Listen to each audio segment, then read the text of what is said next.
Salam sejahtera di dalam kasih Tuhan Yesus Kristus. Saudara yang dikasihi dan diberkati oleh Tuhan, saat ini saya mengajak kita sekalian untuk merenungkan bagian firman Tuhan dari kitab Kisah Para Rasul. Tapi sebelumnya mari kita berdoa. Tuhan Yesus, firman yang hidup, saat ini kami akan membaca bagian dari cerita Alkitab.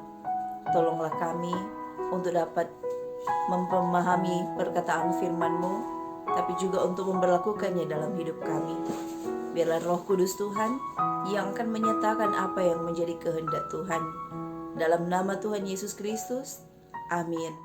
Kisah Para Rasul pasal 22 ayat 23 hingga ayat 29 oleh Lembaga Alkitab Indonesia memberi judul Di Dalam Markas. Mereka terus berteriak sambil melemparkan jubah mereka dan menghamburkan debu ke udara.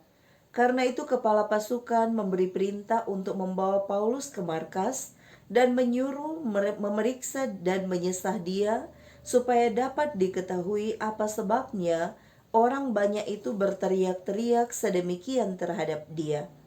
Tetapi ketika Paulus ditelentangkan untuk disesah, berkatalah ia kepada perwira yang bertugas, "Bolehkah kamu menyesah seorang warga negara Rom, apalagi tanpa diadili?" Mendengar perkataan itu, perwira itu melaporkannya kepada kepala pasukan. Katanya, "Apakah yang hendak engkau perbuat? Orang itu warga negara Rom." Maka datanglah kepala pasukan itu kepada Paulus dan berkata, "Katakanlah, benarkah engkau warga negara Rom?" Jawab Paulus, "Benar." Lalu kata kepala pasukan itu, "Kewarganegaraan itu kubeli dengan harga yang mahal." Jawab Paulus, "Tetapi aku mempunyai hak itu karena kelahiranku." Maka mereka yang harus menyesah dia segera mundur, dan kepala pasukan itu juga takut setelah ia tahu bahwa Paulus yang ia suruh ikat itu adalah orang Rom. Saudara yang dikasihi dan diberkati oleh Tuhan, hukum merupakan suatu sistem yang dibuat untuk mengatur kehidupan orang-orang yang terikat di dalamnya. Di dalamnya ada satu aturan, ada perlindungan, tetapi juga ada sanksi. Setiap negara pasti mengatur perlindungan bagi warga negaranya. Demikian pula dengan Kekaisaran Romawi di abad pertama. Mereka mengatur suatu aturan hukum yang memberikan perlindungan bagi warga negara mereka. Itulah yang boleh kita baca dari kitab Kisah Para Rasul pasal 22 ayat 23 hingga ayat 29. Paulus, seorang yang dipakai oleh Tuhan untuk menginjil di abad pertama, dia melakukan 3 kali perjalanan misioner. Dan apa yang kita baca di saat ini adalah bagian dari perjalanan Paulus yang ketiga dalam memberitakan Injil di berbagai daerah. Ia sampai di Yerusalem, dan di Yerusalem ia menyampaikan berita firman Tuhan. Ketika ia menyampaikan firman dengan menggunakan bahasa Ibrani, orang-orang Yahudi sangat terkesan, bahkan mereka mendengarkan dengan seksama. Apalagi ketika Paulus memperkenalkan dirinya sebagai bagian dari orang Yahudi, di mana ia dibesarkan oleh seorang Gamaliel yang sangat dihormati dan sangat disegani. Saudara yang dikasihi dan diberkati oleh Tuhan, Paulus menyampaikan berita firman Tuhan dengan penuh seksama. Tetapi ketika ia menyampaikan bahwa dia diutus oleh Tuhan bukan hanya bagi bangsa Yahudi, tetapi juga bagi bangsa-bangsa lain, maka umat Yahudi tidak menyukai apa yang disampaikan oleh Paulus.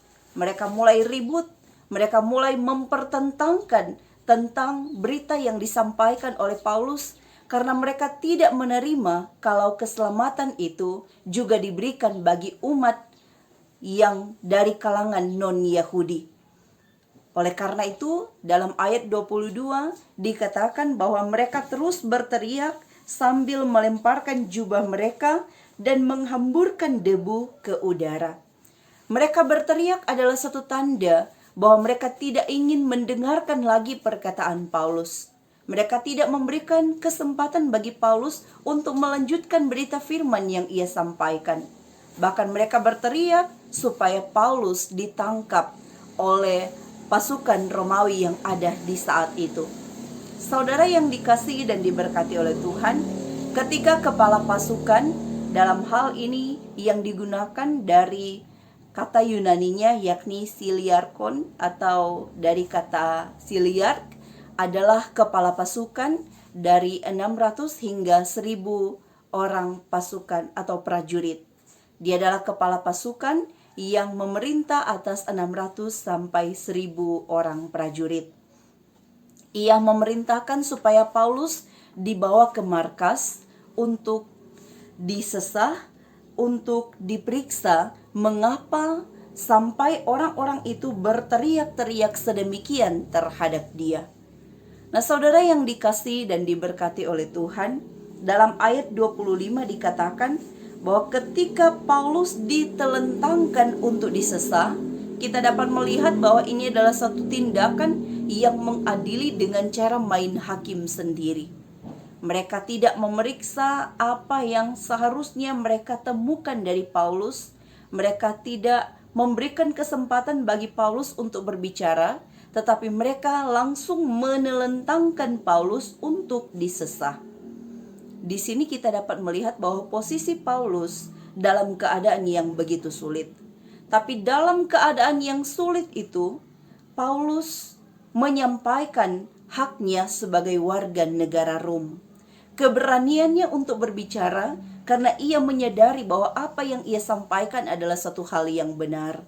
Ketika dikatakan bahwa bolehkah kamu menyesah seorang warga negara Rom, apalagi tanpa diadili? Saudaraku, hukum dalam Kekaisaran Romawi mengatur bahwa orang yang berstatus warga negara Roma tidak boleh dihukum tanpa pengadilan atau tanpa diadili. Dan tentu hal ini membuat prajurit yang hendak menyesah dia menjadi takut. Dan karena itu ia sampaikan kepada kepala pasukan apa yang harus dilakukan. Karena ternyata Paulus adalah seorang warga negara Rom. Nah, kepala pasukan ini mempertanyakan dari mana Paulus mendapatkan status kewarganegaraan Rom ini. Karena ternyata ada 3 hal yang bisa membuat seseorang bisa menjadi statusnya sebagai warga negara Roma. Yang pertama, karena status kelahirannya. Yang kedua, karena upah dari jasa yang diberikan terhadap Kekaisaran Romawi. Dan yang ketiga, karena dibeli dengan cara yang mahal.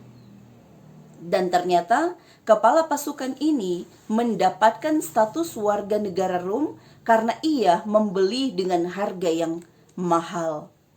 Tetapi Paulus, ia mendapatkan status ini karena ia memperoleh karena kelahiran. Nah, saudaraku, ketika mendengarkan hal ini, maka orang-orang yang hendak menyesah dia tidak jadi untuk menyesah dia, tidak jadi untuk menghukum Paulus tanpa diadili. Bahkan kepala pasukan itu pun menjadi takut dan tidak berani untuk menghukum Paulus. Kita dapat melihat dari hal ini bahwa ternyata status kewarganegaraan itu penting. Mengenal diri sendiri itu sangat penting, apalagi untuk mengetahui aturan hukum, apa yang menjadi hak dan kewajiban sebagai seorang warga negara. Walaupun kita dapat melihat bahwa di masa kini main hakim sendiri terjadi di mana-mana dan kepada siapa saja. Dan hal ini seharusnya tidak boleh dilakukan. Tetapi kita boleh melihat dari sikap Paulus bahwa ketika kita berada pada posisi yang benar, janganlah takut untuk berbicara dengan baik. Karena kalau kita melihat dari kisah ini, orang bisa main hakim sendiri ada beberapa alasannya. Yang pertama, karena merasa diri memiliki kekuasaan. Dan yang kedua, sikap main hakim sendiri ini karena ingin mendapatkan simpati dari banyak orang. Kepala pasukan melihat bahwa dia memiliki satu kekuasaan terhadap Paulus. Tetapi tanpa menyadari siapa sebenarnya Paulus ini, dari mana, apa yang ia lakukan. Awalnya ia hendak memeriksa, tetapi sikap yang ia lakukan dalam interogasi yang hendak ia lakukan adalah dengan cara menyesah. Saudara yang dikasihi dan diberkati oleh Tuhan, ada banyak pesan firman yang boleh kita saksikan dari apa yang menjadi pengalamannya Paulus. Yakni, ketika engkau diberikan kekuasaan, maka gunakanlah kekuasaan itu untuk mendatangkan keadilan dan kesejahteraan bagi masyarakat sekitar. Jangan mengadili seseorang hanya karena kekuasaan yang dimiliki atau hanya karena ingin menyenangkan banyak orang, mendapatkan simpati dari banyak orang. Karena setiap orang pasti menginginkan keadilan yang sempurna. Demikian pula pesan firman yang berikut yang boleh kita saksikan dan contohi dari sikap Paulus. Beranilah untuk berkata benar.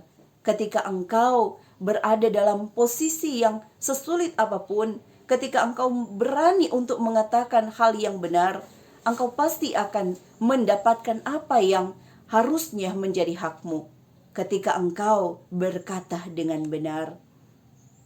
Oleh karena itu, saudara-saudara yang dikasihi dan diberkati oleh Tuhan, biarlah firman ini akan menuntun kita untuk dapat menggunakan kesempatan kita sebagai warga negara, menyadari apa hak dan tanggung jawab kita sebagai warga negara Indonesia, apalagi dalam menyongsong kemerdekaan Republik Indonesia. Tuhan Yesus menolong kita sekalian. Tetaplah terus mengikuti protokol kesehatan yang sudah diatur oleh pemerintah. Sebagai warga negara yang baik, kita akan mengikutinya.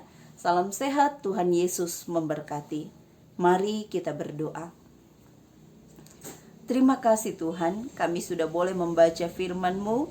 Tolonglah kami untuk dapat melakukan firman-Mu itu dalam kehidupan kami yang nyata.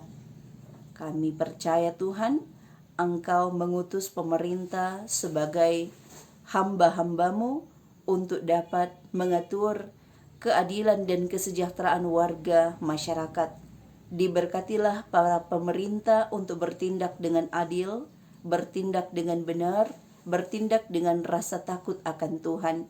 Tapi juga diberkatilah seluruh warga masyarakat yang ada.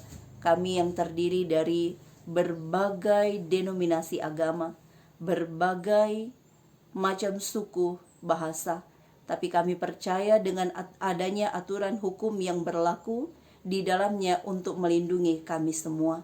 Biarlah kami sebagai warga masyarakat akan dapat mengikuti setiap aturan yang tujuannya untuk kebaikan kami bersama. Dimuliakanlah nama-Mu ya Tuhan. Amin.